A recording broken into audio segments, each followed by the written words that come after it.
함께 열왕기상 9장 1절부터 9절까지의 말씀을 가지고 바른 목적과 바른 방향이란 제목으로 함께 하나님의 말씀을 나누며 또 함께 하나님의 귀한 그 의미를 함께 발견하는 시간 될 수 있기를 간절히 소망합니다. 저를 통하여서 열왕기상의 말씀들을 계속해서 이어나가고 있는데요. 사실은 이 열왕기상을 하기까지가 어떻게 해서 여기까지 왔는지를 좀 되짚어 보는 시간도 저 나름대로 말씀을 준비하면서 가졌는데, 말씀을 계속해서 이어나가는 말씀을 준비하면서 예배자라는 단어를 주셔서 그 예배자라는 단어와 함께 사무엘 상에 다윗에부터 말씀을 이어나가기 시작했습니다.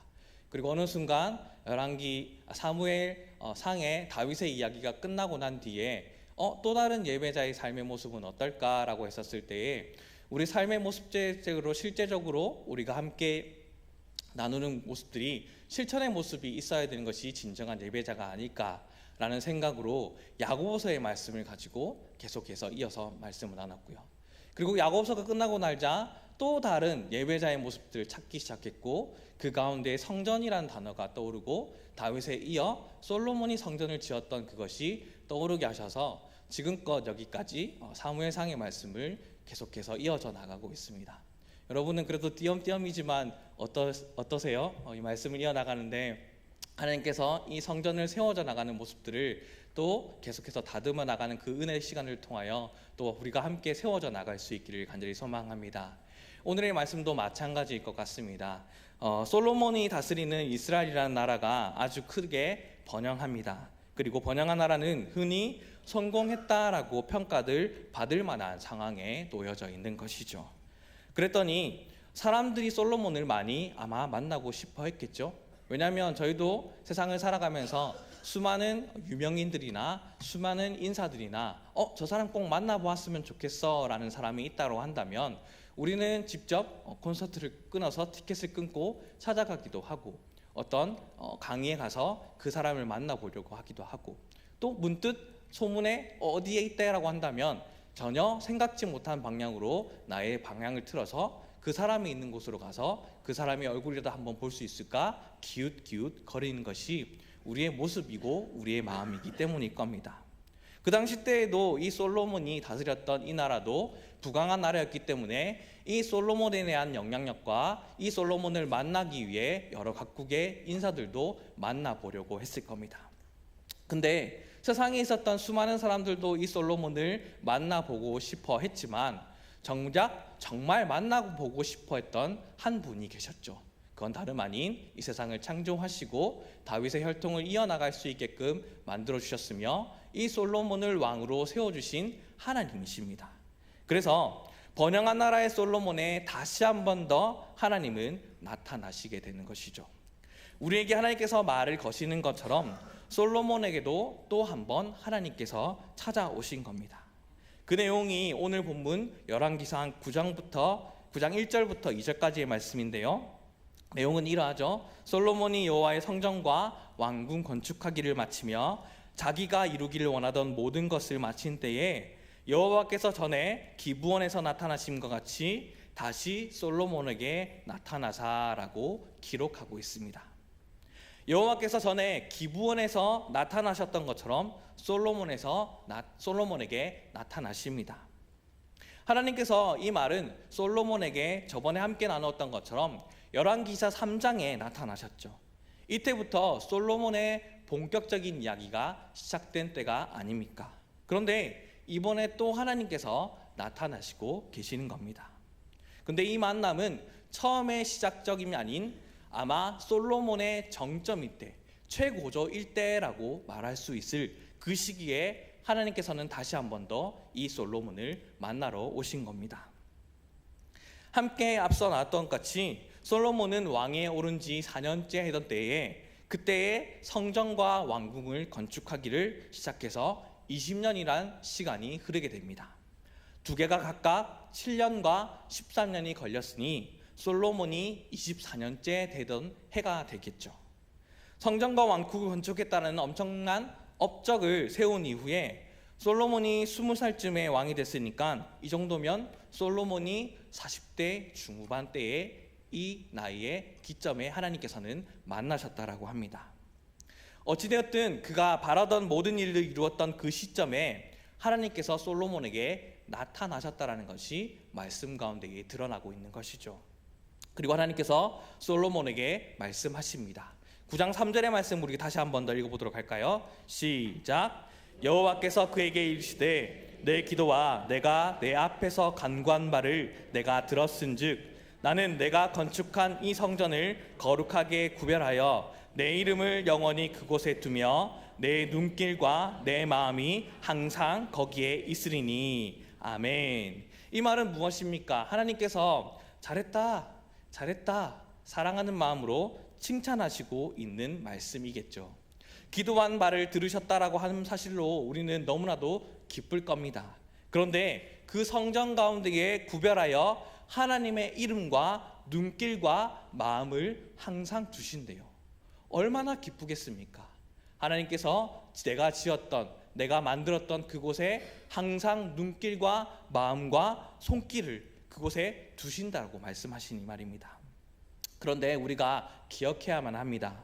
성전의 완성이 하나님의 임재로 완성된다라고 말씀을 나누었듯이 솔로몬이 지은 성전 자체가 의미가 있는 것이 아니라 그 지은 그곳에 하나님께서 임재하심으로 그곳이 의미가 있다라는 사실입니다.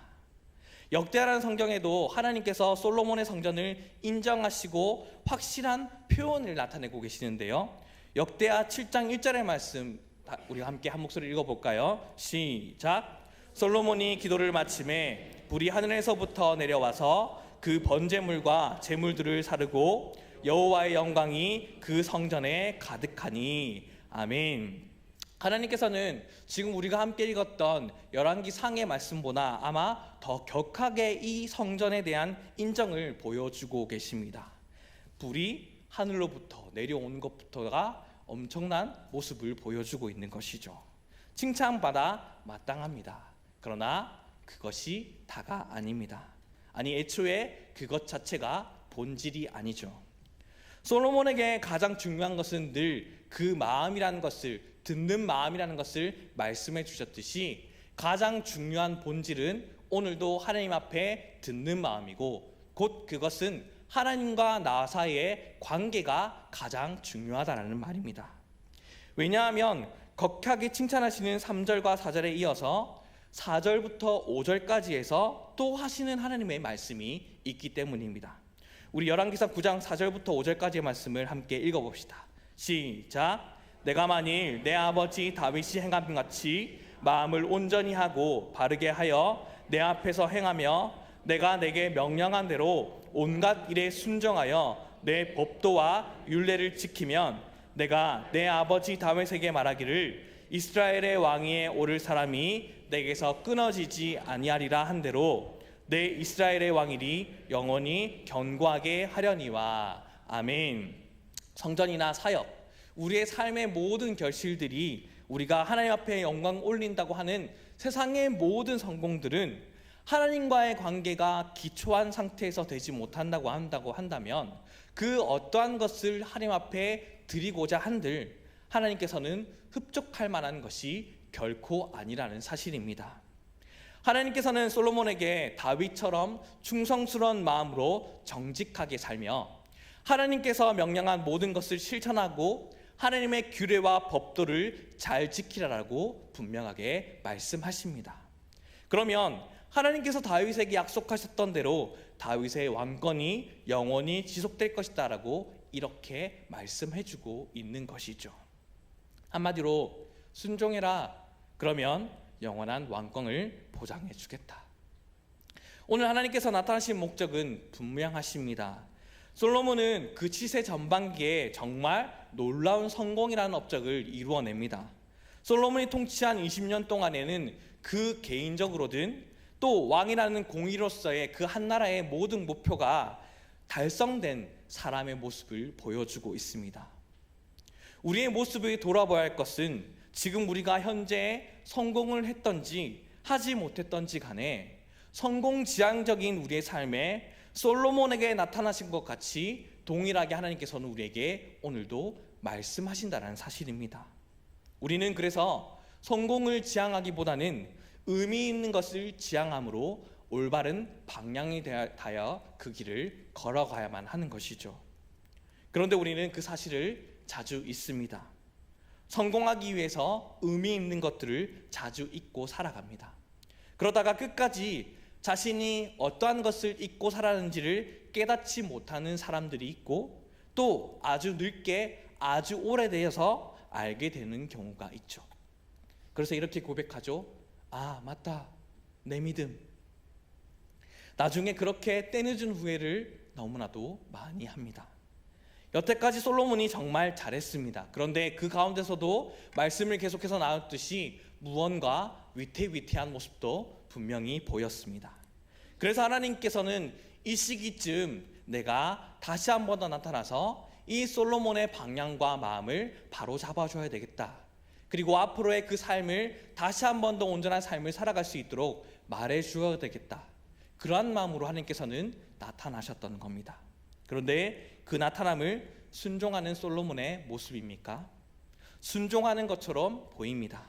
근데 그 전에 함께 내용들 속에도 위태위태한 모습들이 보였죠.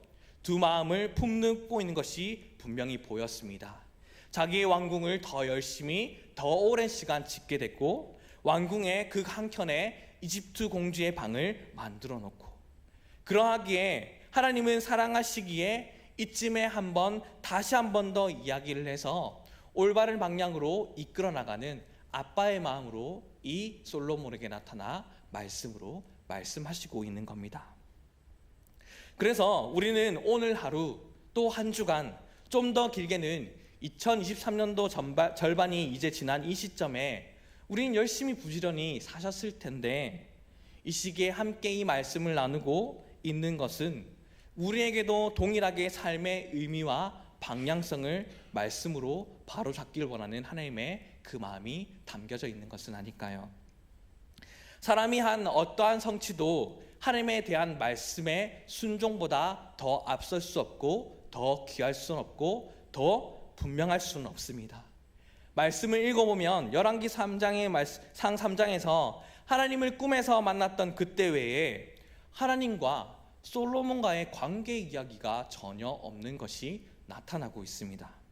성전을 짓고 아버지 다윗과 약속에 대한 지킴과 더불어 그 성전을 인정하는 모습은 잠깐 나오지만, 솔로몬의 삶의 영화로움과 성공은 나오지만, 하나님과의 관계가 더 나빠졌다, 더 나아졌다, 이러한 이야기가 하나도 없는 것을 발견할 수 있습니다.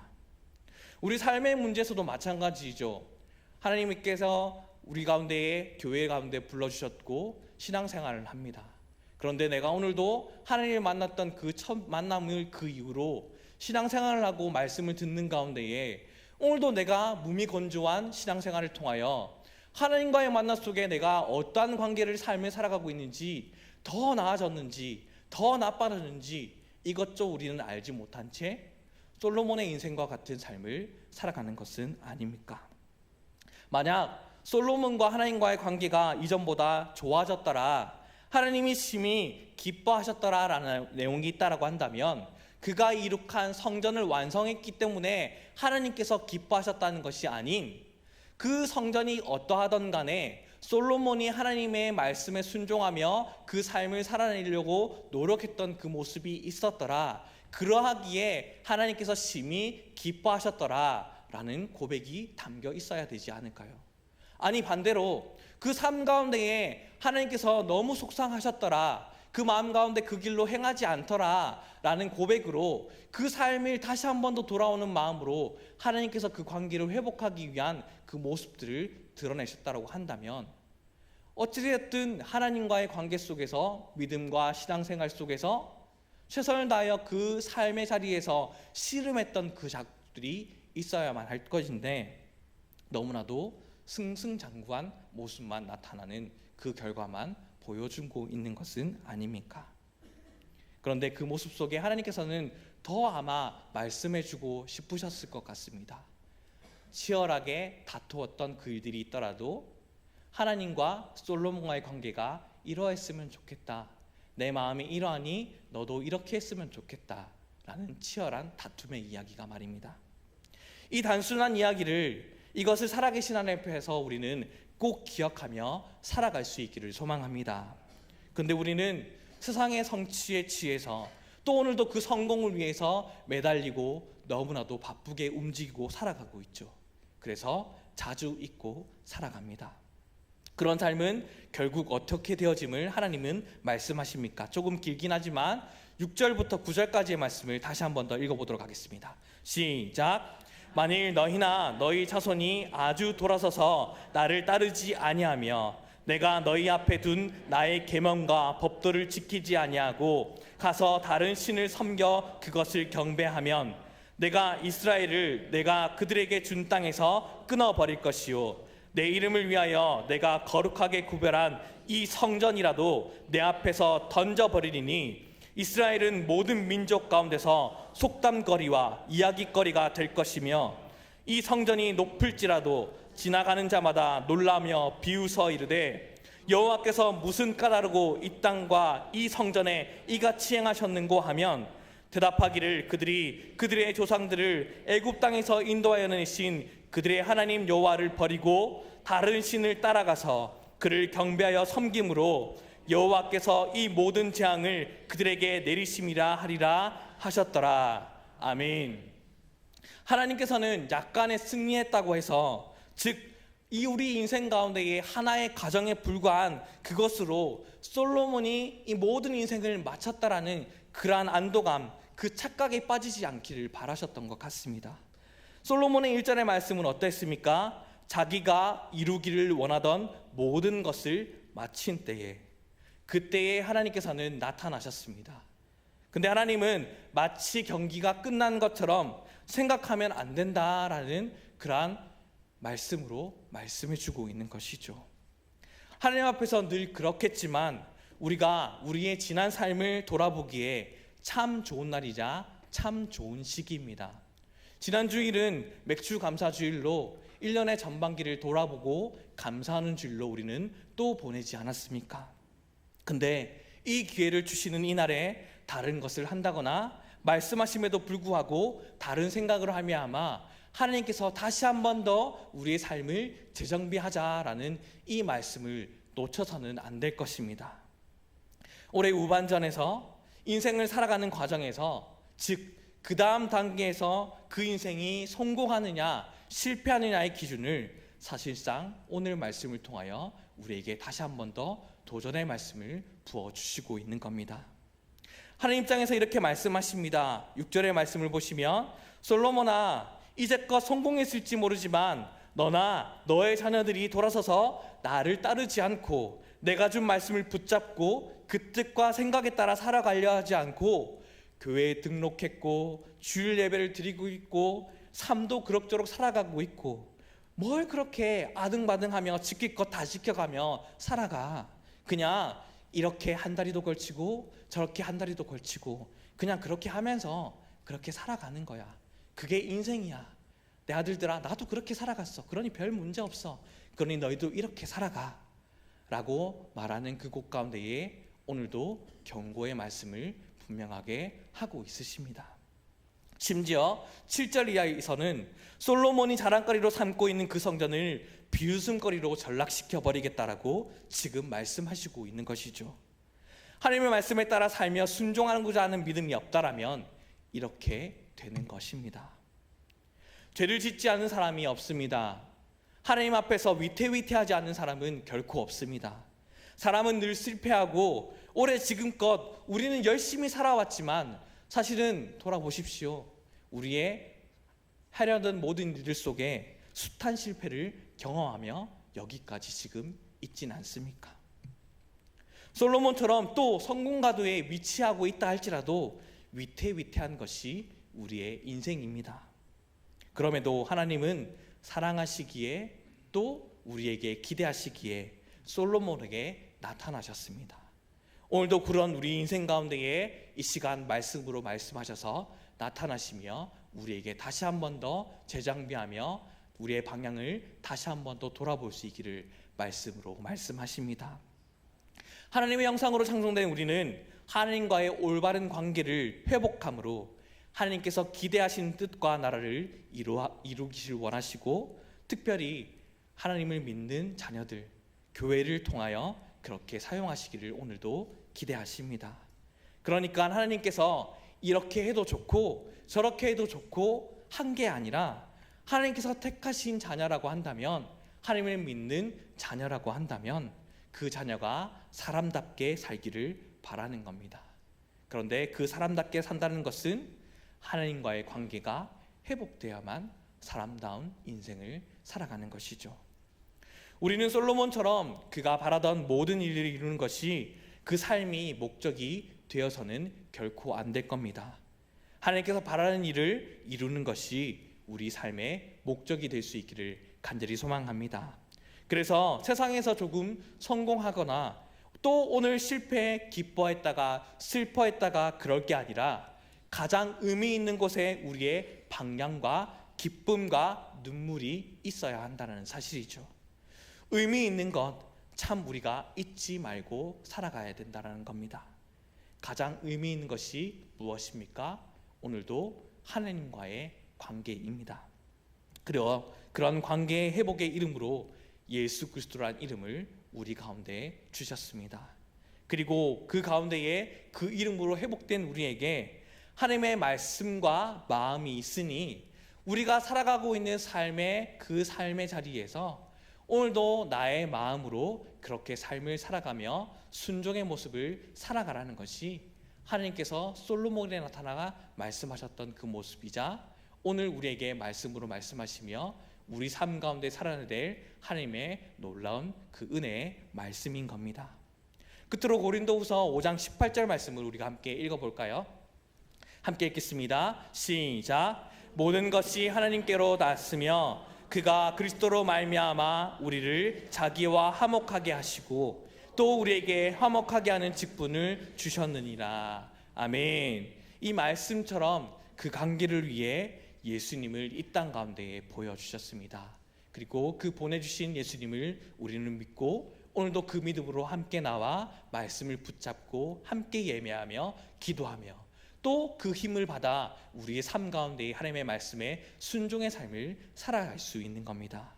그러니 그 관계를 위해 하나님의 소리만이 있어야만 하고, 하나님의 소리만이 들리는 이 교회를 세우셨으며, 또 세우신 이곳 가운데에 우리를 부르심과 동시에 하나님은 그 소리를 오늘도 기쁜 소식으로 전파하며 삶을 살아가는 것이 우리의 모습이 될 수 있기를 간절히 바라고 계십니다. 그런 하나님의 자녀의 모습으로 말미암아 우리의 모습이 온전한 선전의 모습으로 똑바른 인생으로 잘 세워짐으로 말미암아 하나님께서 기뻐하는 그 관계 속에서 우리가 살아가는 모든 삶의 영역 가운데에 올바른 관계가 이루어지고, 그 올바른 관계가 나를 살리듯이 나의 삶을 통하여 하나님의 나라와 그 뜻과 모든 생명들이 살아나는 역사가 우리 삶을 통하여 일어나는 놀라운 은혜가 우리 여기에 모인 주님의 자녀들의 삶이 될 수 있기를 간절히 소망합니다. 다 함께 기도하겠습니다.